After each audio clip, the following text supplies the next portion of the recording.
Assalamu alaikum wa rahmatullahi wa barakatuh. Mpenzi mtazamaji, karibu katika mustawa wa pili wa kujifunza lugha ya Kiarabu. Ikiwa hii ni mara yako ya kwanza kuwa nasi, basi usikose kufuatilia mustawa wa kwanza. Pia usisahau kusubscribe, kulike, kucomment pamoja na kushare kwa wengine. بدأت حكاية شرف العربية عندما اختارها الله لتكون لغة كتابه وشريعته، حتى بلغت اللغة العربية بفضل القرآن الكريم مدى لم تبلغه أي لغة أخرى في الدنيا.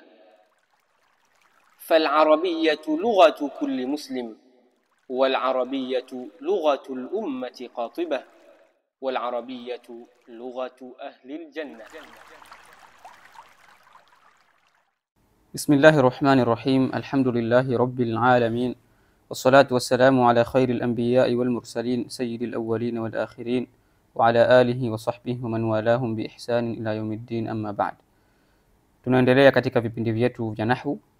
Vipindi vilivyopita tulizungumzia binaul fi'l al-madhi, kisha fi'l al-mudhari', kisha fi'l al-amr. Na tulizungumzia hapo kabla ya kwamba fi'l al-amr na fi'l al-madhi vinakuwa ni mabni katika hali zote, ama fi'l al-mudhari' inakuwa mabni katika hali mbili. Ukiachilia mbali na hali hizo mbili, kitendo hichi kinakuwa ni mu'rab.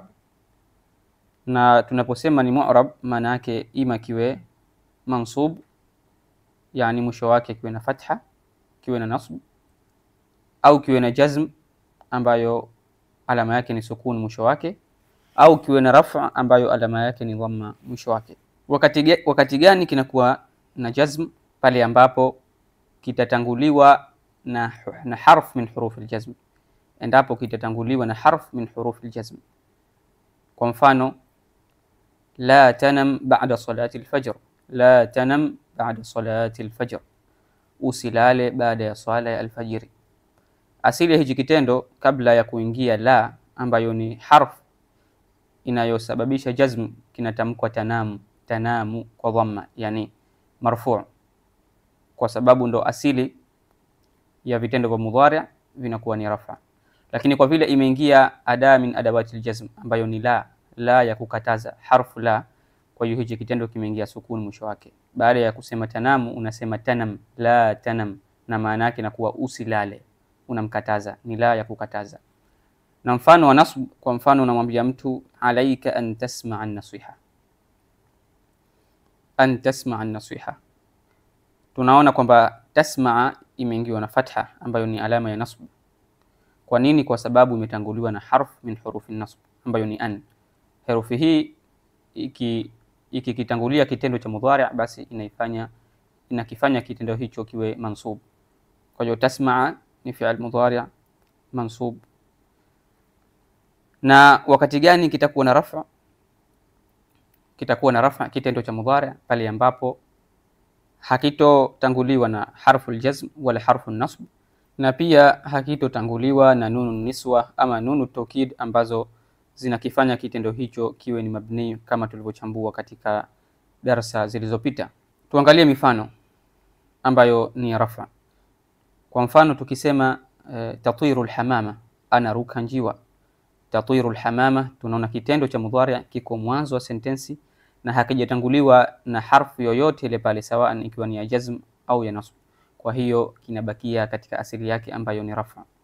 Kwa hiyo unapoambiwa a'rib hadhihi aljumla, unasema tatiru fi'lun mudhari'un marfu' wa alamatu raf'ihi dhammatun dhahiratun ala akhirih.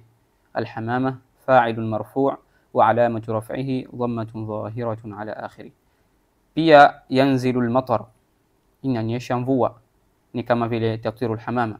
Yanzilu ni kitendo kiko mwanzo wa sentensi, hakijatanguliwa na an wala la wala herufi nyingine yoyote ya jazm au ya nasb. Kwa mfano pia yastafidu al-insanu min qira'ati al-kutub, yastafidu, anafaidika mtu kutokana na kusoma vitabu.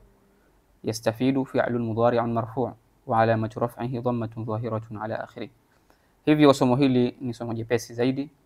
Wakati wowote kitendo cha mudhari' kikiwa hakijatanguliwa na an wala harfu aljazm, hakijatanguliwa na harfu yoyote ya jazm au ya nasb, na hakijaunganika na nunu niswa ama nunu taukid, basi kinabakia kwamba ni marfu' kama mifano ambayo tumeiona. Insha Allah katika vipindi vinavyofuata tutakuja kuelezea zaidi kuhusu jazm na nasb na ahwal nyingine za mudhari'. Wa hadha, assalamu alaykum wa rahmatullahi wa barakatuh.